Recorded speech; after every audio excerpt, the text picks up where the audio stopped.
Shalom les amis, shalom à tous et à toutes, Ve'ezrat Hashem. Chodesh Tov, une excellente journée.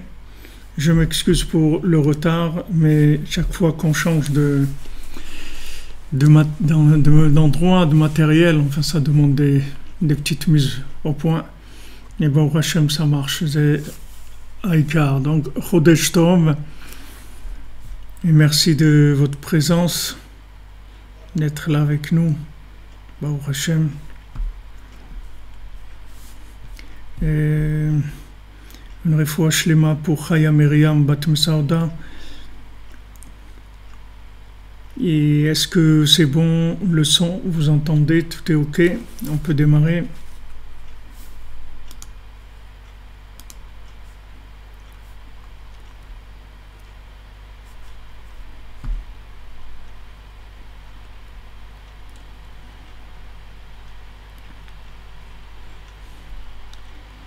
Voilà, j'attends juste que vous me donniez le OK pour savoir si on est...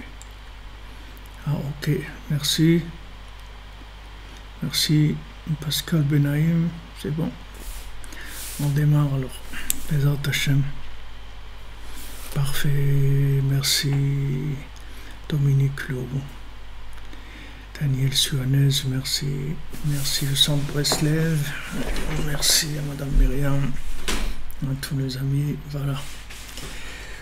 Ok, Ve'ezrat Hashem, donc on démarre on continue donc dans notre Torah 52, pardon, Torah Nunbet.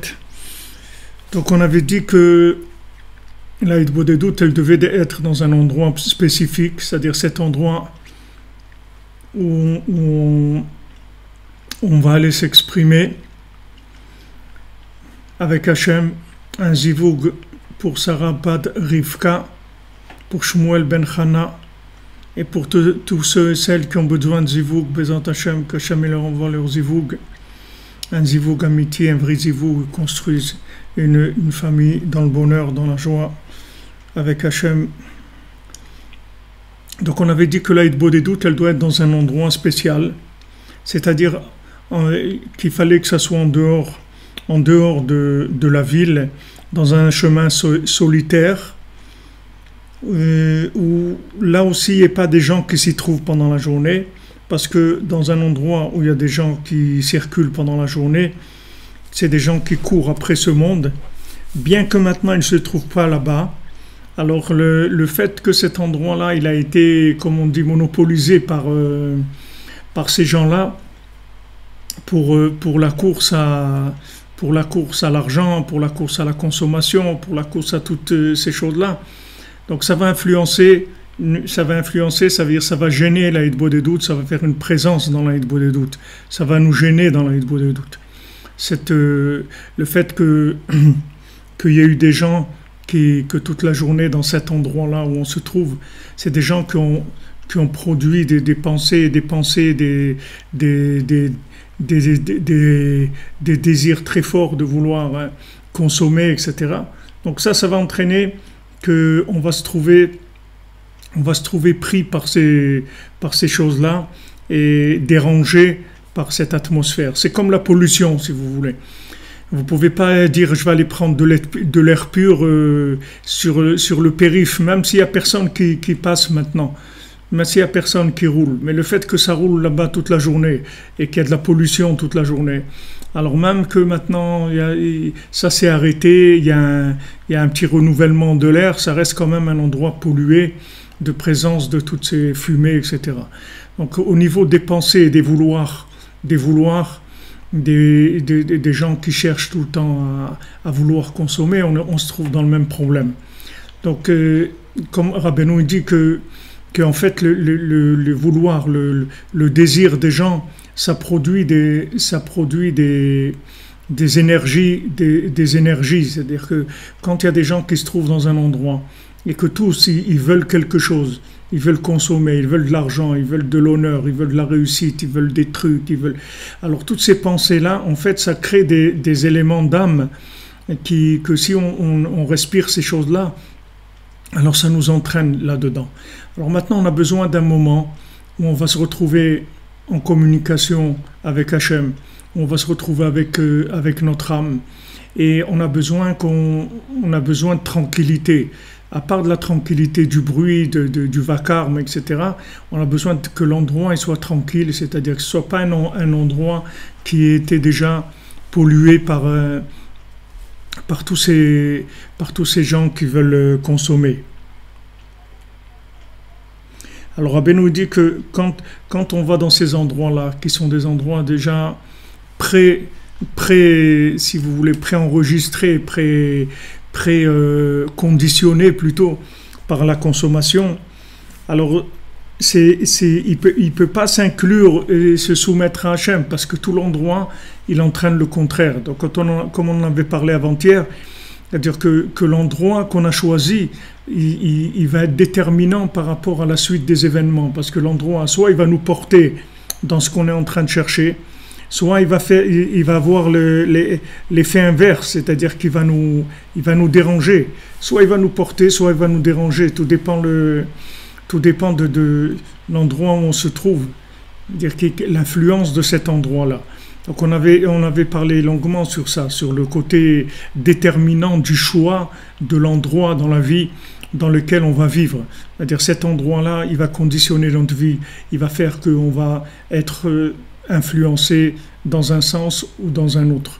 Donc à chacune de faire le choix de l'endroit où il veut vivre, ou bien où il voudrait vivre, même si maintenant il se trouve dans un autre endroit que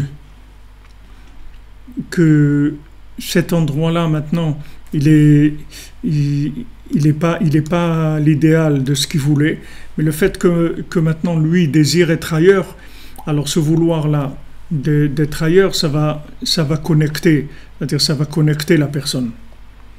Alken Tsaïr Sheikh Levado Balayla, donc il doit aller seul la nuit, Beder Yachidi, dans un endroit solitaire, Bemakom She'en Sham Adam, dans un endroit où il n'y a personne, Vesham Yeler Vid Bodet, et là-bas il doit aller s'isoler. Veifane Libo Veda'ato Mikol Iske Olamazé, il doit vider son cœur et sa conscience de toute occupation de ce monde. Toute occupation de ce monde. C'est-à-dire que c'est un moment où on doit complètement faire le vide déjà dans son cœur, dans sa conscience, dans ce qu'on ressent et tout, faire le vide des choses de ce monde.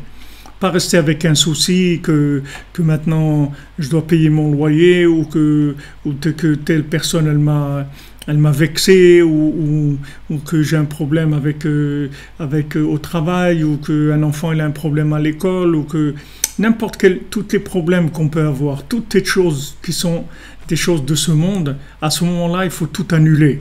Il faut absolument se vider soi-même de tout ce qui concerne le rapport binaire avec ce monde. Tout ce qui est de cause à effet, tout rapport binaire avec ce monde, à ce moment-là il faut s'en débarrasser. Vivate la colle. Et tout, il doit tout annuler. Tout annuler. Tout annuler. Comme si vous vivez maintenant un grand moment dans votre vie, un mariage ou un mariage de vos enfants, ou la naissance d'un enfant, ou un moment qui est très fort, un moment très fort dans votre vie. Donc à ce moment-là, ce moment-là, il a la force d'annuler, de tout annuler, c'est-à-dire d'annuler tout. À ce moment-là, vous pensez à rien, vous n'avez plus un souci de quoi que ce soit, maintenant vous êtes en train de vivre quelque chose d'intense, qui est tellement intense qu'il annule absolument tout. C'est tellement fort que ça annule tout, c'est-à-dire ça vous annule toutes les choses qui ont pu vous attraper, vous agripper, vous coller comme on dit à la peau, vous collez à vos vêtements, vous collez dessus, c'est-à-dire tout ce qui est ce monde-là qui nous colle, c'est-à-dire qui essaye de nous coller, tous les soucis, il faut tout annuler, c'est-à-dire à ce moment-là.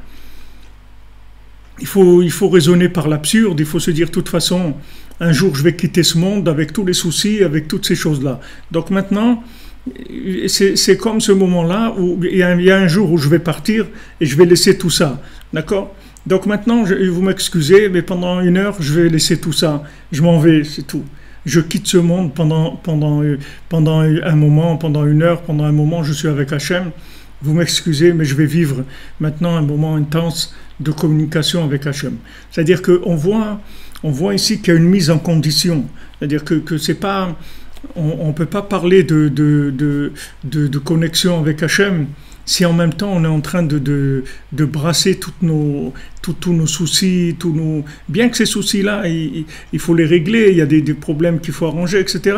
Mais nous, le moment qu'on a consacré à Hachem, alors il faut le garder avec Hachem. C'est-à-dire on peut pas ce moment-là aussi le troubler avec tellement d'autres choses. C'est sûr que quelqu'un qui est en train de se marier maintenant, quand il est sous le deuil nuptial, il va pas sortir son téléphone pour répondre à quelqu'un qui l'appelle, la banque qui l'appelle ou quelqu'un qui l'appelle pour un rendez-vous. Maintenant, il est en train de se marier. Il n'y a pas de téléphone, il n'y a rien.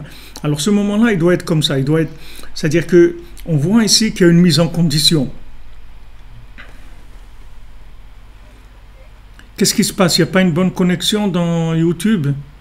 C'est-à-dire, il y a des gens qui disent qu'il n'y a plus de connexion. Est-ce que dans YouTube c'est bon? Dans Facebook, il y a pas les gens ils n'ont pas l'air de se plaindre, mais est-ce que dans YouTube c'est bon? Si vous entendez, c'est bon, il n'y a pas de problème?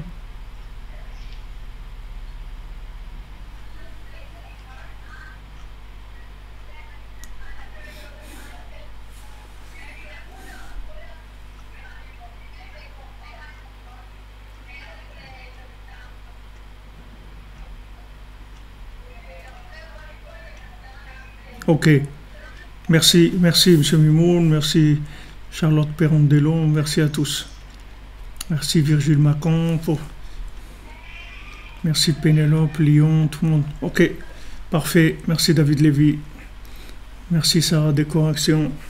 Merci à tous. Ok, alors regardez, il y a une mise en condition, comme quelqu'un qui nous dit là, qui dit une belle phrase. Il dit libre arbitre, la loi de l'attraction. La pensée est un champ électromagnétique qui attire les éléments constructifs à cette pensée. Voilà. C'est-à-dire que maintenant il y a si vous voulez, en fait, il faut créer un nouveau pôle d'attraction. Pour employer le mot de notre ami libre arbitre, il parle de champ électromagnétique, d'accord, de pôle d'attraction, champ électromagnétique. Si l'âme, naturellement, elle veut s'inclure dans sa racine. C'est naturel. Comme on dit, chasser le naturel, il revient au galop, d'accord? C'est-à-dire que maintenant, l'âme elle-même, si vous la laissez tranquille, elle veut s'inclure dans l'infini. Ça, c'est sa nature. Comme quelqu'un, il veut retrouver ses parents. Un enfant, vous lui dites, allez, viens jouer. Viens. Il dit, non, je veux mes parents. Je veux ma maman, c'est tout. Mais viens, non, je veux ma maman, c'est tout. Je veux ma maman. Je veux ce qui est à moi. Je veux... Une fois, il y a eu Une fois, il y avait un petit enfant qui a gagné au loto. Il est venu, il a amené son ticket chez le monsieur qui vend le loto, comme il fait notre ami David toutes les semaines, qui joue au loto pour nous, pour qu'on puisse avoir Bezat Hashem, le centre Breslev, et faire tout ce qu'on a à faire. Donc Bezat Hashem, qu'on ait le srout de gagner au loto, que David il soit notre bon chaliard, David Alexandre, le pilier de notre centre Breslev à Jérusalem, qui est toujours là, qui pointe toujours à l'heure, tout préparé, tout est en place. Donc lui joue au loto toutes les semaines, Bezrat Hashem, on va gagner, on va pouvoir faire beaucoup de choses. Alors maintenant, il y a un petit enfant qui a gagné au loto, et il arrive chez le marchand du loto, et le marchand, il voit que le billet était gagnant, qu'il a gagné le gros lot, donc il essaye d'embrouiller l'enfant, et lui dit ah, c'est bien, tu as gagné un ticket et tout. Il lui donne un autre ticket tout neuf et tout. L'enfant il dit non, rendez-moi mon ticket à moi. Alors le marchand il essaye de lui dire mais je vais te donner un cadeau, tu vois, un très beau cadeau et tout. L'enfant il dit non, je veux mon ticket. Jusqu'à qu'en fin de compte c'est arrivé je sais pas, à l'oreille de quelqu'un qui passait ou un truc. Enfin, quand la police est intervenue, parce que en fait, ce monsieur-là, c'est vrai, monsieur Meyer, on est des gagnants déjà. Razak, monsieur Franck Meyer, on est des gagnants. On a gagné. Rabbeinu, il a dit, j'ai déjà gagné, donc on a gagné. Vous avez raison. On a déjà gagné le loto d'avoir connu Rabbeinu, de pouvoir venir à Ouman, à Shrenu, Baruch Hashem. Donc, si vous voulez, l'âme elle-même, sa nature, c'est d'aller vers Hashem. Rabbeinu, il parle du Koach HaMosher et du Koach HaMachriach. C'est-à-dire, il y a une force d'attraction et il y a une force de distraction. C'est-à-dire, je vais appeler Machriach distraction pour qu'on puisse voir la différence entre attraction et distraction. Donc, ce monde-là, on a Esav qui fait du bruit en permanence, qui crée des distractions. C'est-à-dire, ces distractions, elles ont comme but de nous décoller de notre nature véritable. Alors, il y a une lutte entre les forces d'attraction et les forces de distraction. D'accord? Le tzaddik, vous voyez Avraham Avinu, il dit à Hachem, Ani ve'ani afar va'efer. Avraham Avinu dit à Hachem, moi je suis de la terre, de la poussière. Alors Rabbeinu l'explique que le tzaddik, le tzaddik, il a la force d'attraction de la terre. Qu'est-ce qu'elle a, la terre? Pourquoi elle a cette force d'attraction? Et vous allez voir que ça rejoint tout à fait ce qu'on est en train d'étudier. Qu'est-ce que c'est la force d'attraction de la terre? C'est parce que la terre, elle est humble.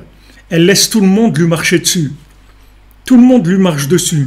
Tout le monde plante des trucs et elle donne à manger à tout le monde. Elle fait pousser des pommes, des bananes, des framboises, des laitues, des trucs. Et il n'y a personne qui l'embrasse, qui lui dit merci, merci ma terre pour ce que tu fais pour moi, etc. La terre, elle donne à tout le monde. Et qu'est-ce qu'elle prend? Elle prend qu'on l'écrase en permanence, on lui marche dessus. Toute la journée, on lui marche dessus. C'est ça la définition, si vous voulez. C'est la définition, vous voyez la manifestation de la force d'attraction, c'est ça.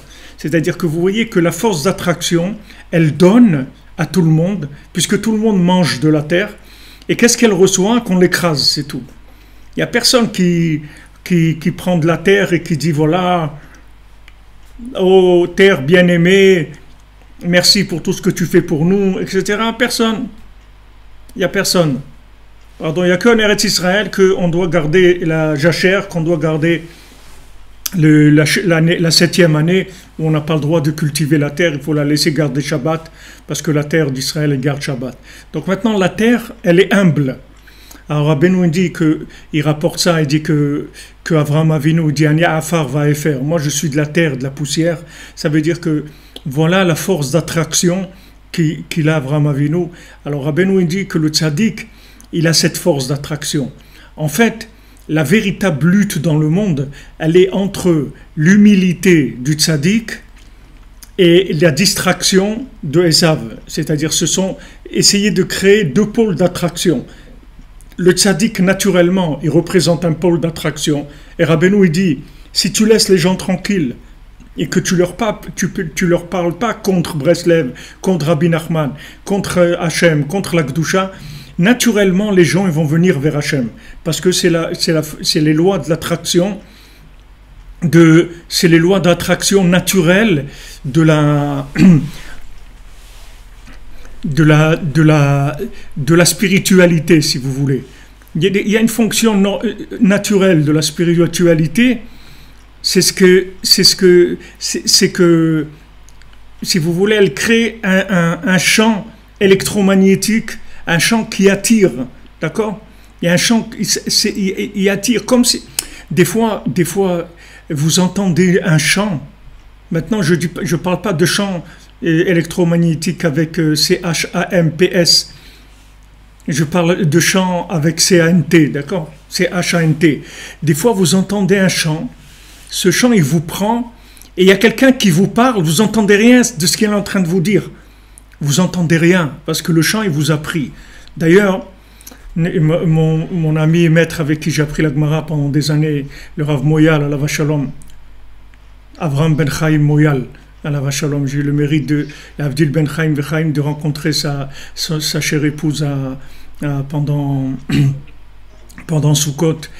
Et lui, il est décédé il y a longtemps, il y a 30 ans. Et on a étudié ensemble, bon, Hachem, des années. Des années, on a pu étudier ensemble. Alors, vous voyez, ce que je voulais vous parler, je voulais vous dire quelque chose, mais j'ai perdu l'idée de ce que je voulais vous dire. Comment sur la force d'attraction, le chant. Ah oui, voilà. Il m'avait raconté qu'il y avait quelqu'un à Strasbourg. Shalom Yosef Moshe. Il y avait quelqu'un à Strasbourg qui devait subir une opération. Et ce monsieur, c'était un chanteur, quelqu'un qui chantait, qui savait bien chanter, c'est-à-dire, c'était pas un chanteur du hit parade, mais c'était quelqu'un qui était dans le chant.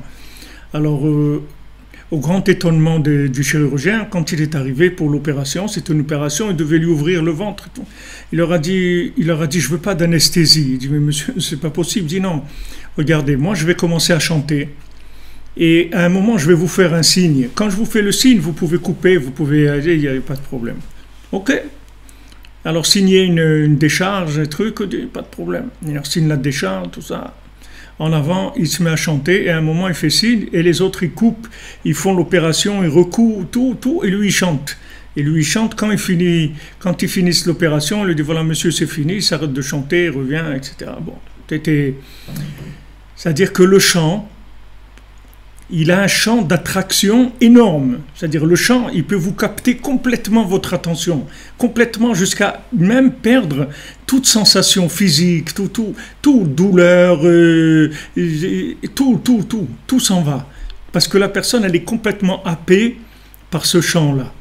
Ok, donc ça existe, c'est quelque chose que vous connaissez, ou vous avez entendu parler de ça, ou vous avez vous-même vécu ça, même de façon moins intense, mais vous avez entendu, vous avez déjà eu une sensation comme ça, que quelqu'un vous parle, et en fait vous êtes parti déjà, vous n'êtes pas là, vous n'arrivez pas à vous concentrer sur ce qu'il vous dit, parce qu'il y a un chant qui vous a pris votre cœur, qui vous a connecté à autre chose.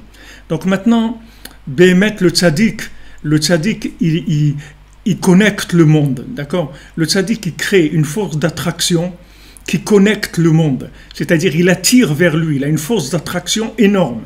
Seulement, il lutte avec Esav, que Esav, il crée une force de distraction, c'est-à-dire que lui, il va essayer de créer d'autres pôles d'intérêt, pôle emploi, tout ce que vous voulez, pôle nord, pôle sud, Napoléon, Paul, je ne sais pas même Paul, c'est-à-dire il y a des pôles d'attraction que Esav crée des pôles d'attraction, ça attire les gens. Ouais, c'est super, on va voir ça, on va acheter ça, on va faire ça, on va manger ça, on va courir là-bas, on va avoir une maison là-bas, on va aller en vacances là-bas, on va réussir dans les affaires. Il crée des pôles d'attraction, il crée des pôles d'attraction. Et ces pôles d'attraction, en fait, ils ont, ouais, comme il dit M. Ben Fabien, Kaifa, un popole. Ouais, il essaye de créer des pôles qui vont attirer les gens vers autre chose. En fait, ce ne sont pas des véritables pôles d'attraction, ce sont des distractions. Pourquoi on les appelle distractions? Parce qu'en fait, leur but, c'est de déconnecter les gens du véritable pôle d'attraction. Le véritable pôle d'attraction du monde, c'est Akadosh Baruch Hu. C'est l'infini qui est présent partout. C'est la vie. C'est la vie, c'est ça le pôle d'attraction. Tout le monde est attiré par la vie, tout le monde veut vivre, tout le monde veut être heureux, être joyeux, être bessimcha. Tout ça, ça vient si on se connecte à Hachem. Maintenant, Hachem, il a envoyé un relais, une antenne dans le monde. Son antenne, c'est le tzaddik. Le tzaddik, il crée sans arrêt des éléments d'attraction de plus en plus forts. De plus en plus forts. Vous voyez maintenant, bon, Hachem, on a été 104 000 à Rosh Hashanah. Et à Ouman, il y a des gens à Ouman sans arrêt, toute l'année, des gens qui viennent prier de plus en plus. Ça veut dire que le pôle d'attraction du tzaddik, il augmente. C'est-à-dire que le fait que plus de gens viennent à Ouman, plus de gens font l'Aïd Bodedut, plus de gens étudient les livres de Rabbi Nachman, plus de gens aiment Rabbi Nachman. alors ça crée de l'attraction dans le monde. Ça attire, ça attire. Vous voyez que quand il y a beaucoup de gens qui vont vers quelque chose, ça attire du monde, ça attire d'autres personnes. Et il y a quelques années, j'avais connu ici on m'avait présenté un monsieur qui était venu à Ouman, à Rosh Hashanah. Ce monsieur-là, c'est lui qui avait organisé le concert de Woodstock en 1969. Il avait organisé le concert de Woodstock et il m'a raconté, il m'a dit, je vois Ouman, je vois comment ça va prendre une dimension comme ça. Pourtant, il y a longtemps, il y a peut-être, ce monsieur-là, il est venu il y a au moins 20 ans, ça fait au moins 20 ans. Et 20 ans, il n'y avait pas 104 000, il y a 20 ans. Il y avait peut-être 15 000 ou quelque chose comme ça. Mais il a vu Ouman, il m'a dit, vous savez, quand j'ai fait Woodstock, les gens ils m'ont dit, ouais, mais ça va pas marcher, c'est un truc... Bon, lui, il a cru en son idée, il a été jusqu'au bout. Et il m'a dit qu'après, ils ont été obligés autour de Woodstock de faire des tranchées avec du feu dedans pour arrêter les gens de venir parce qu'ils pouvaient plus, par la sécurité, pour tout, ils pouvaient plus recevoir des gens. Ils pouvaient plus laisser les gens venir. Il y avait trop de monde. C'était impossible d'arrêter. Les gens ils venaient sans arrêt. Donc ils étaient obligés de créer une barrière pour arrêter les gens. Alors il m'a dit, vous allez voir, Ouman c'est comme ça. Et Béhémet, les anciens de Ouman, il y a quelques années, il me racontait, Nachman Roussicher à la Vachalom, il me dit que quand lui il était enfant, alors il venait à Ouman pour Shabbat Hanouka, ou il venait pour Shavuot, ou Rosh Chodesh Nissan. Lui, il était de Ouman, après il était habité à Kremenchuk, et il venait à Ouman avec son papa, le Rav Mordechai Kanielski à la Vachalom. Donc il venait, qui était un violoniste d'ailleurs, son père il jouait du violon, c'était tous les Melevé Malka, et ils étaient chez le Rav Shimshon Barski, et lui jouait du violon, comme ça c'était jusqu'au matin, tous les samedis soirs, il faisait Melevé Malka et chantait jusqu'au matin. Alors Rav Nachman Rossicher, Rav Nachman Kanielski à la Vachalom, il me racontait, il me disait quand il était enfant, ils étaient quelques-uns comme ça, ils venaient Shabbat Hanouka, ils étaient un petit minyan ou une quinzaine, etc. Et les gens, les anciens, ils lui disaient, tu sais, ici, un jour, il va y avoir tellement de monde qu'il faudra qu'il y aura la police qui fasse de l'ordre pour laisser les gens rentrer un par un, pour pas qu'il y ait de la cohue. Il va y avoir tellement de monde qu'il faudra gérer cette chose-là. Et eux, il m'a dit, et nous, qu'est-ce qu'on rigolait, on se voyait, on était, comme on dit, deux pelés, trois tendus, qu'est-ce qu'il va y avoir ici, la police, pour gérer quoi, truc et tout, il rigolait. Et lui, Nachman Roussicher, à la Vachalom, ça fait maintenant 4 ans qu'il est décédé, lui, il l'a vu, il m'a dit, regarde, ce que j'ai entendu quand j'étais enfant, je le vois maintenant, parce que Béhémet, la veille de Rosh Hashanah, ils avaient fait tout un système, avec une espèce de barrière, avec une corde comme ça, pour laisser les gens juste embrasser le tzioun et sortir de l'autre côté. Des gens, ils les poussaient pour sortir, parce que si vous voulez embrasser le tzioun la veille de Rosh Hashanah, vous ne pouvez pas. Imaginez-vous, vous avez 100 000 personnes, disons 50 000, 70 000 qui sont là. Quand vous voulez embrasser le tzioun dans le temps, si chacun il veut rester 1 minute, alors 70 000 par 1 minute, regardez ce que ça fait. Ça fait 60 000, ça fait 1000 heures. Si chacun il reste 1 minute. Donc c'est pas possible. Donc il faut, mamage, 2 secondes que la personne elle rentre, elle embrasse le tzioun, elle ressort par un autre côté comme ça sans arrêt. Il y avait des gens pour gérer ça. D'où ça vient ça? De l'augmentation du pôle d'attraction, c'est-à-dire en fait le pôle d'attraction il est là, mais il faut diffuser les ondes magnétiques. Donc je vous avais parlé l'autre fois des ondes, c'est-à-dire que Béhémet, quand on est ensemble, qu'on est ensemble, qu'on parle d'Hachem, qu'on parle du tzaddik, qu'on parle du bien, alors on augmente la diffusion des ondes magnétiques, vous voyez. On augmente, et vous avez des gens qui vont se trouver happés par ce champ magnétique, même s'ils sont pas conscients. Mais le fait que maintenant le champ magnétique augmente, alors il y a des gens qui se collent automatiquement. Le bien, Rabbeinu il a dit, là où il y a du bien, il vient vers moi. Là où il y a du bien, il vient vers moi. C'est-à-dire que le bien est attiré par le bien. Le bien est attiré par le bien. Maintenant, le tzaddik, lui, il est humble, il est anav, il est comme de la terre. Tout le monde lui marche dessus, tout le monde l'écrase, tout le monde Rabbi Nachman, il dit, même mes opposants, ce qu'ils ont, c'est moi qui leur donne. C'est moi qui leur donne. C'est moi qui leur donne leur poste, c'est moi qui leur donne leur capacité, c'est moi qui leur donne tout ce qu'ils ont et ils sont contre moi. Alors que c'est moi qui les entretiens, qui leur donne des choses. Et eux, ils sont contre moi. Comme il a dit Rabbi Nathan quand il a écrit l'écouté de Philot, il dit Hem yistemuni vani tfila. Eux, ils me haïssent et moi je suis prière. Eux, ils me haïssent et moi je suis prière. C'est-à-dire que Rabbi Nathan qui a amené l'écouté de Philot, c'est la 50e porte, c'est l'attraction totale. La 50e porte, c'est que de l'attraction, c'est tout.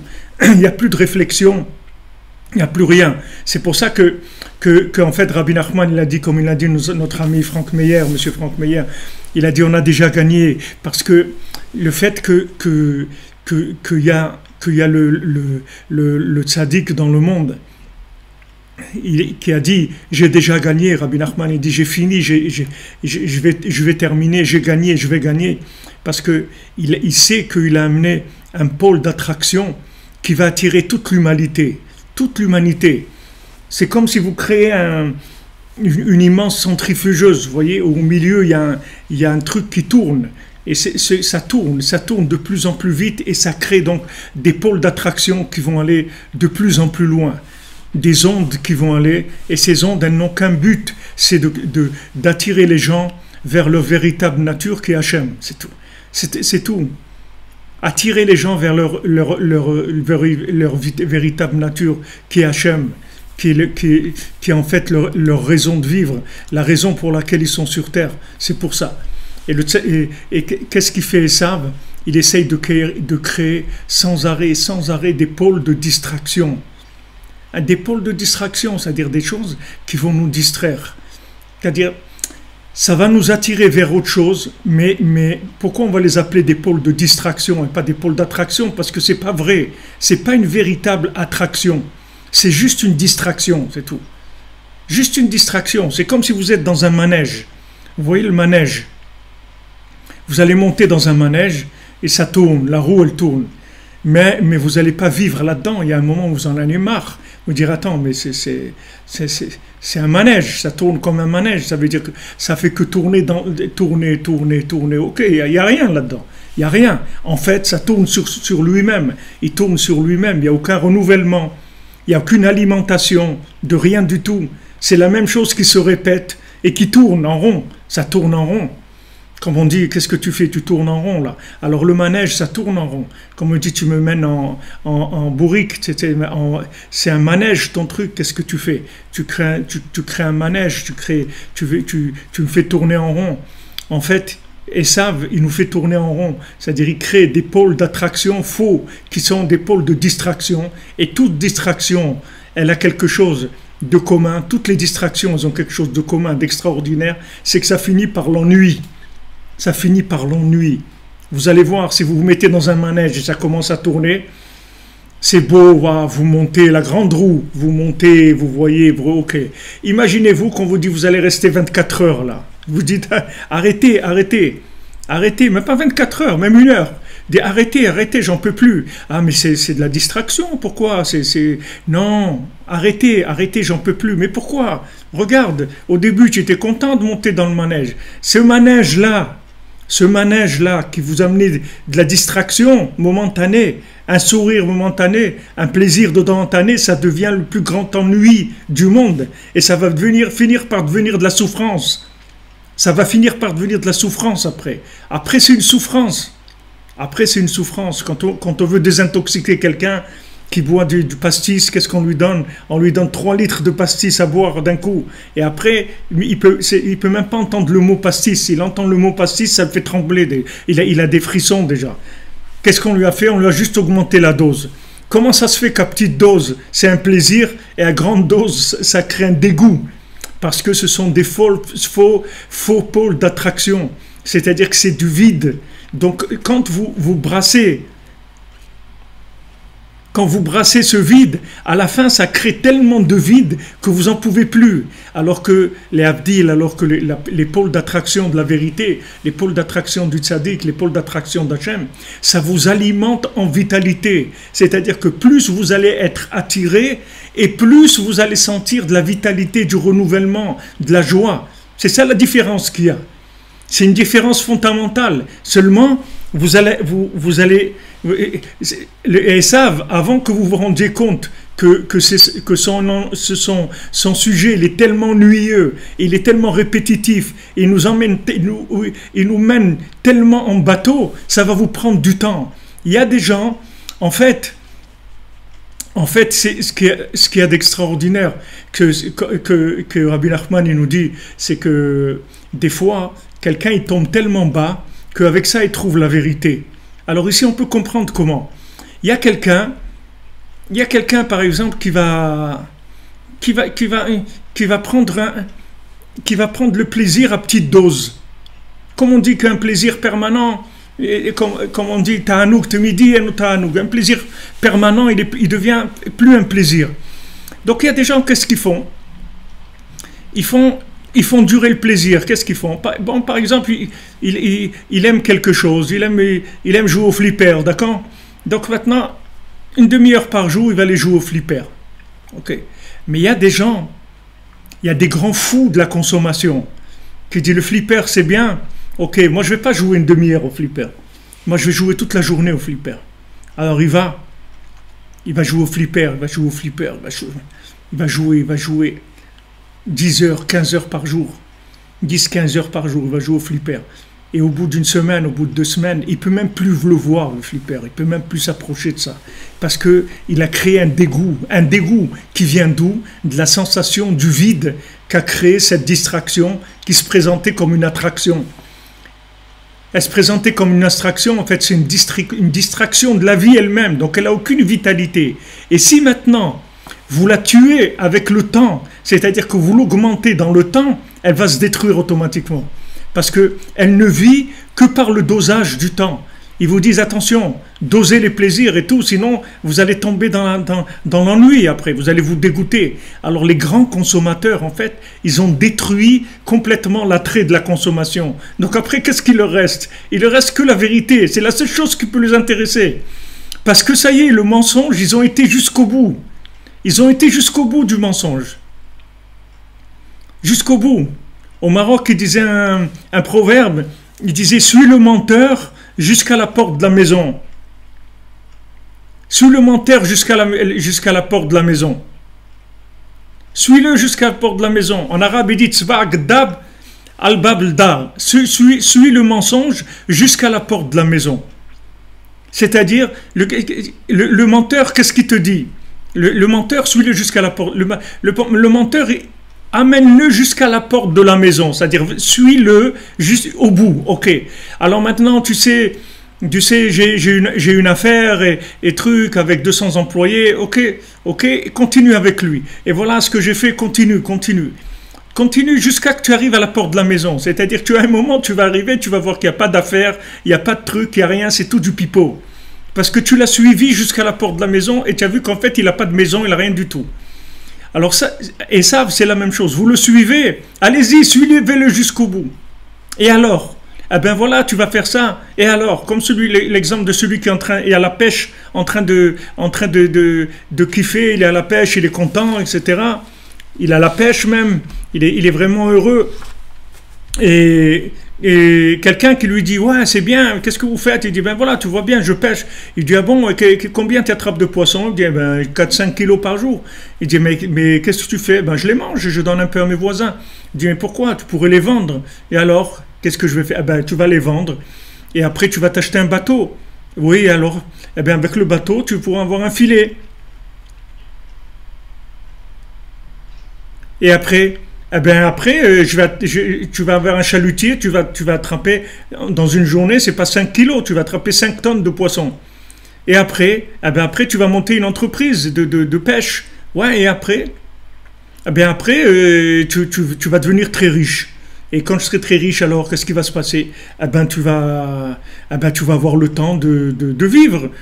Oui, alors, eh ben, tu vas pouvoir pêcher tranquillement, tu vas à la pêche. Je me dis, mais voilà, c'est ce que je suis en train de faire déjà. Tu vois bien, je suis à la pêche déjà. Donc, tu m'as amené où là? Tu m'as ramené là où je suis, ok. On a fait un petit tour, 3 petits tours, puis s'en vont. On a fait un tour pour rien. Retourner à la case départ, Monopoly. Retourner à la case départ. Qu'est-ce qu'on a fait? On n'a rien fait. J'y suis déjà, tu me racontes quoi là? Alors c'est, vous, et ça, vous allez jusqu'au bout. C'est pour ça que des fois, des gens qui sont, voilà exactement, accompagne-le dans son délire. Voilà, monsieur Librard, très bien. C'est-à-dire, allez, ok, c'est beau ça, alors viens, on va y aller, on va y aller. Mon grand-père, à la Vachalom, Abraham Miko Ifrar, mon grand-père, et il était pâtissier. Il était pâtissier, c'était un pâtissier. Alors mon père, à la Vachalom, me racontait, il me dit, tu sais, ton grand-père, qu'est-ce qu'il faisait quand il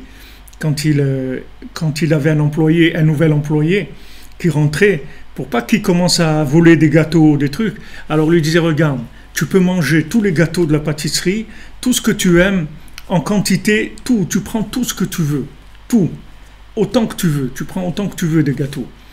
Alors le gars, il était content. Il dit, le gars, il était content, il commence à manger des gâteaux, Au bout d'une semaine, le gars, même chez lui, il mangeait plus des gâteaux. C'est pas la pâtisserie. Même chez lui, il pouvait plus les voir, les gâteaux. Même chez lui, il pouvait plus voir les gâteaux. Ça y est, c'était fini. Ça y est, il s'est gâté, le bonhomme. C'était terminé. Il pouvait plus. Donc, vous voyez que l'avantage qui est énorme qu'il y a, c'est que dans le temps, Esav, il va perdre, parce que le temps, il joue contre lui. Alors, les grands consommateurs bien sûr, c'est pas l'approche idéale. L'approche idéale, c'est une recherche sincère et d'avant. Mais il y a des fois des gens qui sont tellement grands consommateurs qu'ils ils ont tout brûlé dans la consommation. Vous lui dites, tu veux aller là? Non, j'ai pas envie. Viens, tu vas aller au cinéma? Tu vas aller au cinéma? Non, j'ai pas envie. Mais viens, on va aller faire une promenade, j'ai pas envie. On va faire du bateau, pas envie. Tu vas me mener en bateau encore? Non, je n'ai pas envie. Viens, on va au ski, j'ai pas envie. Viens à la piscine, j'ai pas envie. Mais t'as envie de quoi? De rien. Mais il est fou, il s'en fout, ces gens-là. Il est complètement fou. Vous voyez, il est fou. Parce qu'il a poussé Esav au maximum. Donc il ne peut plus voir ces trucs-là. Donc tu as quelque chose à me proposer où il y a un peu de lumière, quelque chose, parce que là, la fausse lumière, je l'ai complètement consommée. C'est de la fausse lumière. Ce sont des faux pôles d'attraction. Ce sont des pôles de distraction, mais j'en ai marre. J'en ai marre de la distraction. Tu comprends? Il y a un moment, j'ai besoin d'attraction, j'ai pas besoin de fausses attractions. Je peux pas. Je peux plus avec ça. Alors Rabbi Nachman, il dit, voilà, blasé exactement. Exactement, des fois, et d'ailleurs, c'est ça qui est en train de se passer dans le monde. Parce que, si vous voyez en fait le schéma, comment Rabbi Nachman il agit dans le monde, c'est comme Yosef. Vous voyez, Yosef, il a raconté ses rêves à ses frères, bon, ils n'ont pas voulu le suivre, d'accord? Donc il est allé en Égypte, il les a entendus tranquillement, ils sont venus le chercher.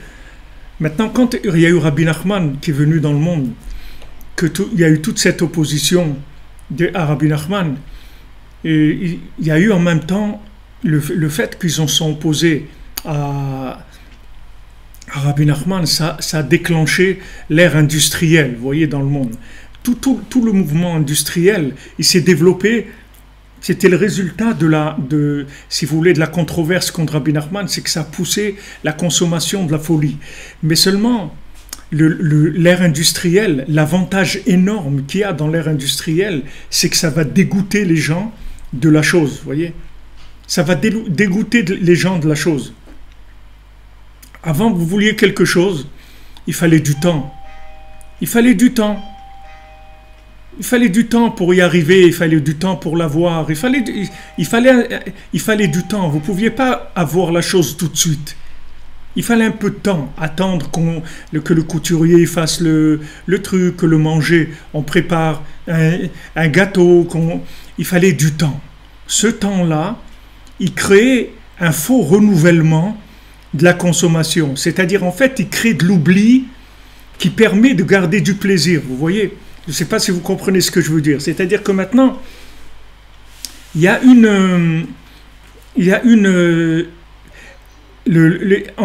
j'ai vu une halakha, quelqu'un m'a envoyé une halakha du Rambam ce matin, il dit que le Rambam, il dit de ne pas manger beaucoup de plats dans un repas, parce que le changement de plat, ça renouvelle l'appétit. Vous voyez?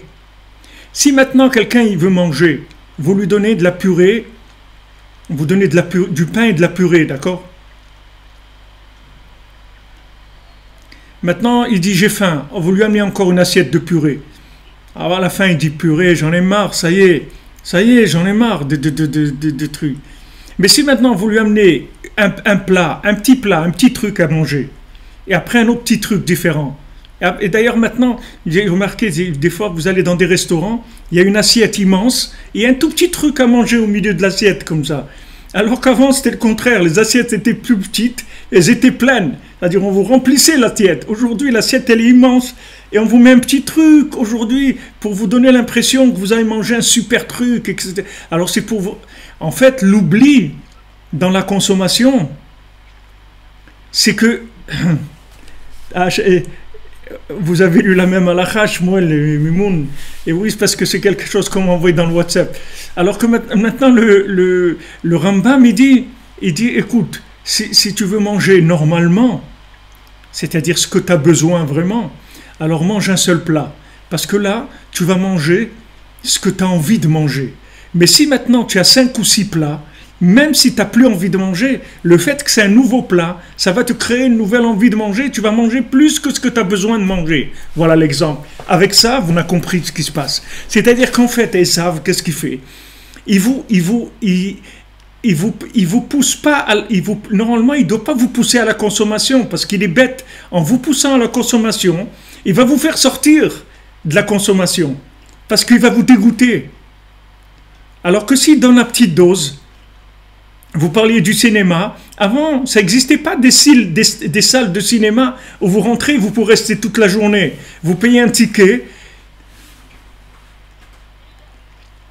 vous restez toute la journée dans le cinéma, et vous voyez un film après l'autre, jusqu'à que vous endormez, vous n'en pouvez plus. Et un film d'horreur, un film de bonheur, un film de trucs, un western, et sans arrêt, Avant, il n'y avait pas ça. Avant, vous payez, vous voyez un film, et c'était le même film dans la salle pendant une semaine ou deux, et voilà, c'était comme ça. Donc, ça donnait le temps d'oublier, de manière à avoir envie de voir un autre film. Mais un gars que vous le faites passer 12 heures par jour dans le cinéma, mais il y a un moment où il n'en peut plus, il va dire mais c'est du cinéma tout ça, il n'y a rien de vrai là-dedans, il n'y a rien, j'en peux plus de ces trucs-là. Une fois qu'il a vu le même artiste qui joue les cow-boys, qui joue les Indiens, qui joue le truc, et qui joue ça y est, il n'en peut plus, il a vu à toutes les sauces le bonhomme, ça y est, il n'en peut plus. Voilà, et ça, il ne s'est pas rendu compte, c'est qu'il a dépassé la dose prescrite. Et en dépassant la dose prescrite, c'est plus un médicament, c'est un poison. Ça l'a tué en fait.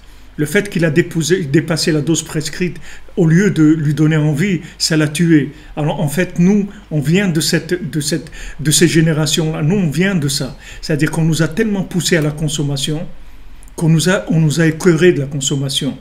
On nous a écœurés. Donc on a besoin d'autre chose. On a besoin de quoi? On a besoin de trouver quelque chose de vrai, quelque chose qui est alimenté par l'infini, quelque chose qui nous amène autre part que de se remplir le ventre et les oreilles et les yeux et les trucs. On a besoin d'autre chose. On a besoin de sentir de la vie. La vie, c'est l'infini, c'est la divinité. Donc maintenant, on se renouvelle, on cherche. Alors là, on trouve le tzaddik, parce que là, c'est un vrai pôle d'attraction qui va nous attirer et nous brancher sur l'au-delà. C'est plus un pôle de distraction, vous comprenez? C'est un véritable pôle d'attraction. Donc quand il y a eu cette ère industrielle, c'est pour ça que Rabbi Nachman, il a dit j'ai déjà gagné, j'ai fini déjà. Parce que quand il a vu le début de la consommation, il a su que ça serait la fin. En fait, c'est le début de la fin. Comme on dit dans le Mizmor, le psaume qu'on fait à Rosh Chodesh, de Baruch Nafshi, on dit là-bas, Tosif Rucham Yikvaun. Tu vas leur rajouter du souffle et avec ça, ils vont mourir. C'est-à-dire qu'en leur rajoutant, en leur créant des overdoses de nourriture, des overdoses de trucs. Regardez les gens aujourd'hui, qu'est-ce qu'ils mangent. Les gens qui veulent manger que des légumes, des trucs simples, etc. Les gens parce qu'ils n'en peuvent plus de ces cheeseburgers, hamburgers, dumburgers, fish and chips, trucs, aller toute la journée, des fast food, very fast food. Mais ça y est, on est fatigué de tout ça. Envie de s'asseoir, manger un petit truc normal, qui a un peu de goût, qui a un peu de cœur, qui a un peu de parfum, qui a un peu un truc normal. Donc Rabbi Nachman, il a vu qu'en fait, le déclenchement de la consommation poussée à l'extrême, c'était la fin de la consommation. C'est pour ça que quand il a vu ça, il a dit c'est terminé déjà. C'est terminé. Parce que l'ère industrielle, elle va détruire tout le goût de tout. Tout, elle va amener le dégoût de la consommation. Et le dégoût de la consommation, c'est l'ouverture vers la vérité. Ça y est, on va chercher la vérité. On n'en peut plus. On n'en peut plus. Avant, vous vouliez un vêtement, il fallait attendre le coudre, les trucs et tout. Vous aviez envie. Vas-y, envie, ça vous préparait, ça vous dit, ouais, c'est bien, je vais avoir vous avez choisi un super vêtement, vous avez choisi le tissu, vos trucs, les boutons, les trucs, la couleur de la doublure, les trucs. Aujourd'hui, il n'y a pas, qu'est-ce que tu veux? Tu veux une chemise, hein, voilà, dans un magasin, il y a 500 modèles. Tu veux un pantalon, 500 modèles. Après, tu dis, bon, allez, donne-moi un pantalon, c'est tout. M'en fous de à quoi il va ressembler. Ça y est. Donc Rabbi Nachman, il a vu ça. Il a vu que maintenant, cette consommation poussée à l'extrême par l'industrialisation, ça sera la fin de Esav. Donc c'est ce qui explique pourquoi j'ai d'arriver voilà, Monsieur Vision en 360, on t'a dit que voilà, qu'il était blindé, est devenu dépressif, il a tout perdu, et il est heureux d'un rien. Voilà exactement cette expression. On est heureux d'un rien. Pourquoi on est heureux d'un rien? Parce que quand on a été au bout de ces faux pôles d'abstraction, qui sont des pôles de distraction, vous voyez qu'au bout, il n'y a rien. Au bout, il n'y a rien. Il y avait une jeune fille, elle est à Shalom, une fille de Chassidim, qui s'est, Hacham Ishmor, elle s'est suicidée à l'âge de 16 ans parce qu'elle était tombée et elle avait quitté le monde de la chassidoute, elle est tombée complètement dans la débauche, etc. Et elle a écrit une lettre avant de se suicider, elle a demandé on l'affiche dans toutes les synagogues. Et moi, je l'ai lu à la synagogue de Breslev à Jérusalem. C'est une lettre très très poignante, très très éprouvante. De lire ça, ça faisait pleurer. Elle a dit, regardez, ils vont vous embrouiller, ils vont vous faire... Il n'y a rien. Je vous le dis, j'ai été au fond de Harlem, au fond de la marmite, au fond de la consommation. Je vous dis, il n'y a rien. Ce que vous avez, moi, elle dit, je me suicide parce que j'ai plus la force de revenir. Elle n'a pas eu le mérite de connaître Rabbi Nachman, sinon elle serait revenue. Mais elle avait trop honte, elle pouvait plus revenir. Et d'un côté, elle a vu que c'était le vide, donc elle a vu qu'elle s'est fait arnaquer. Voilà, c'est tout. Ça y est, terminé. Elle a vu que c'est vide. Pourtant, elle a été au bout. Les gens disent, ouais, moi je vais aller au bout, des trucs à fond. Je vais déchirer, je vais aller au bout et tout. Eh ben, t'as déchiré. Ben, ça va t'amener au vide total, le néant. Et après, comme dit notre ami, c'est la dépression. C'est la dépression parce que les gens, ils vont au bout.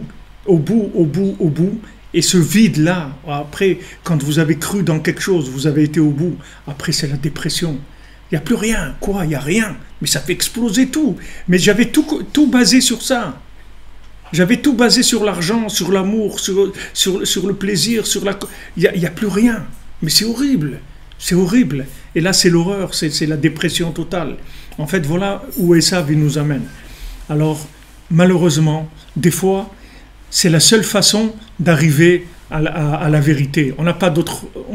Si vous essayez de montrer aux gens comment la vérité c'est beau, etc., vous n'arrivez pas à être aussi beau que Esav dans ce qu'il présente. Donc les gens, ils sont attirés par ça. Ils sont attirés par ça. Refoua Shlema pour Moni Braka. Je lui envoie Refoua Shlema, Bezot Hashem. Voilà, c'est comme un drogué, c'est comme les gens, ils rentrent dans un truc et après c'est le vide. Au début c'est du plaisir. Quelqu'un il fume, les cigarettes, des clichés, Marlboro, vous avez quelqu'un sur un cheval avec dans le désert, et il sort le Marlboro. Mais vous allez jamais être un cheval, c'est vous qui allez devenir un cheval. Jamais vous allez être sur le cheval avec le chapeau de cow-boy dans le désert en train de fumer Marlboro. Vous allez vous trouver à minuit en train d'aller courir pour aller trouver un truc ouvert, pour un truc de tabac pour acheter votre paquet de cigarettes parce que sinon vous allez éclater. C'est ça que va vous amener. Vous croyez qu'il va vous amener au cow-boy d'Aubervilliers? Il ne va pas vous amener. Il va vous amener au vide total. C'est là où il va vous amener. Donc, Baruch Hashem, Rabbi Nachman, il propose des choses simples. Parle avec Dieu, Tikkun HaKlali, la joie, être ensemble, parler ensemble du tzaddik. Ça nous renouvelle, c'est-à-dire ça nous redonne un souffle de vie véritable. Ce souffle de vie, il a une double action sur nous. Il a un double effet. Il y a un effet où il nous rend joyeux et il nous donne de l'espoir, il nous donne envie de continuer. Et il y a un autre, il a un autre effet, c'est qu'il nous déconnecte des fausses abstractions, de la distraction. On prend conscience de combien la distraction elle est dangereuse, combien la distraction nous amène au vide, combien la distraction elle nous emmène au dégoût de tout.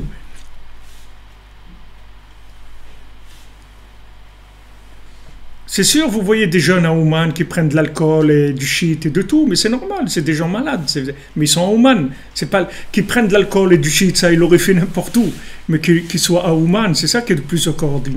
Ils sont en cours de désintoxication, on peut pas, le tzaddik ne peut pas leur enlever d'un coup, sinon ils vont mourir les gens. On ne peut pas les désintoxiquer d'un coup. Il y a des paliers de décompression, on ne peut pas enlever à quelqu'un d'un coup, il meurt.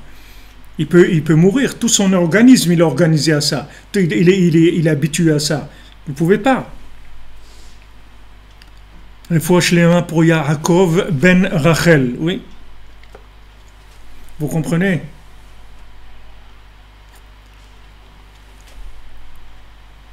Vous comprenez, ça ne peut pas se faire d'un coup. Mais pour Hachem, le fait qu'il y a eu ce déchaînement industriel, c'est exactement comme l'histoire de Yosef. Béhémet, c'est le même principe.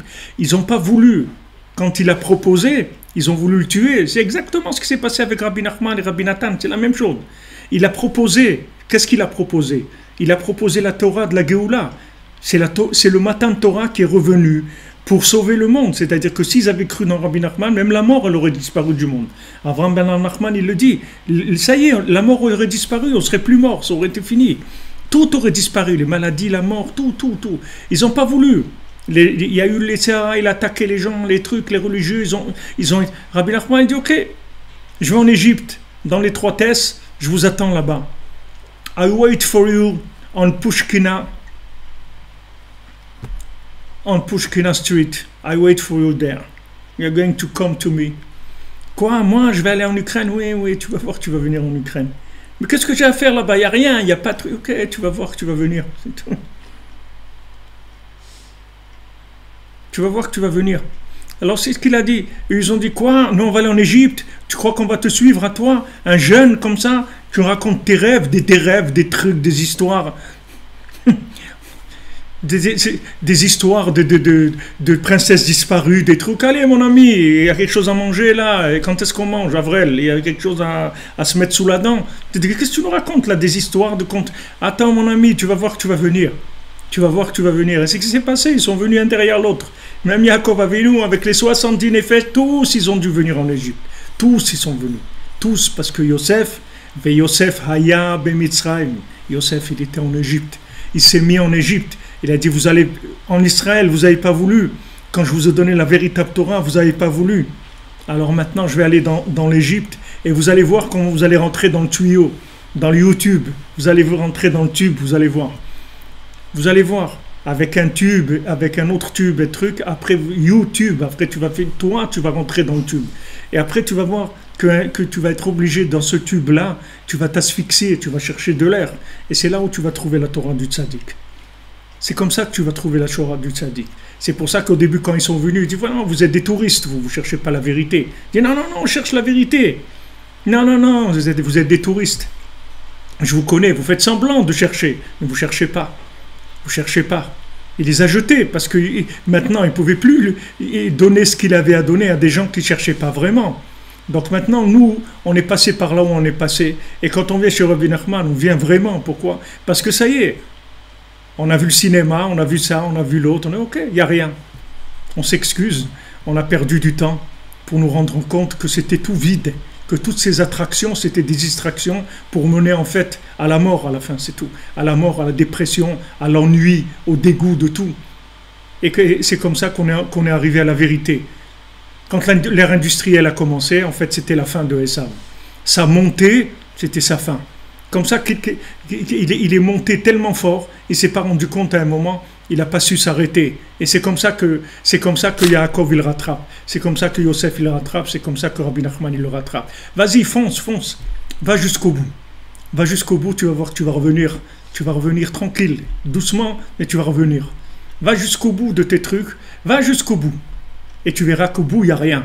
Et si tu ne t'es pas rendu compte qu'il n'y a rien, c'est que tu n'as pas été jusqu'au bout. Va jusqu'au bout.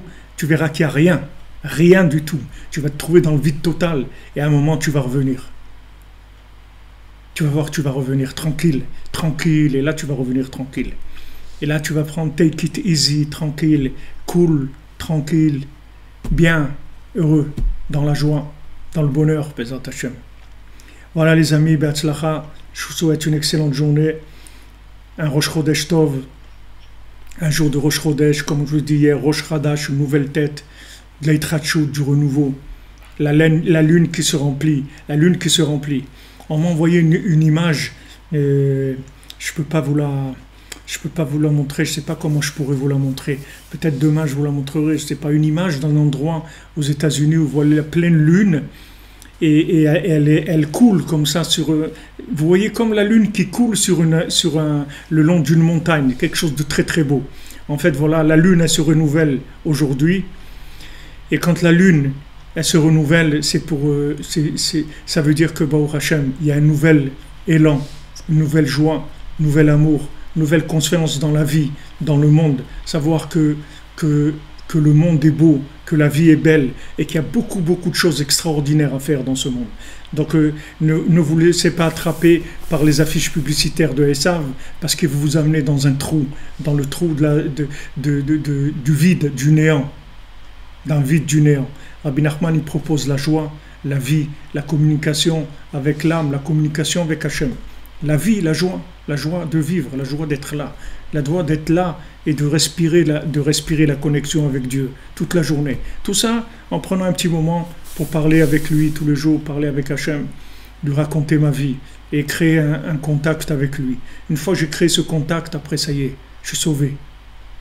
Alors Bezrat Hachem, je souhaite à tous et à toutes beaucoup de réussite dans tous les domaines, beaucoup de joie, des Ivougim, que vous vous mariez, que vous soyez heureux dans vos foyers et vous ayez des enfants qui vous rendent joyeux, et que vous les rendiez heureux, vous le fassiez grandir dans les chemins de la connexion à Dieu, Bezat Hashem. Voilà, que la lumière de Rabbi Nachman, elle se révèle dans le monde, qu'on ait une part, nous aussi, là-dedans, pour que vivre ensemble la délivrance totale de tous ces mensonges, de tous ces manèges-là qui nous font tourner en rond. Be'atzlacha, bonne journée. On se retrouve à l'antenne demain, Bezat Hashem. Excusez-moi pour le retard. Demain, on va essayer d'être à l'heure, Bezat Hashem. Je vous promets pas, difficile de vous promettre, mais on fait le maximum. Bonne journée.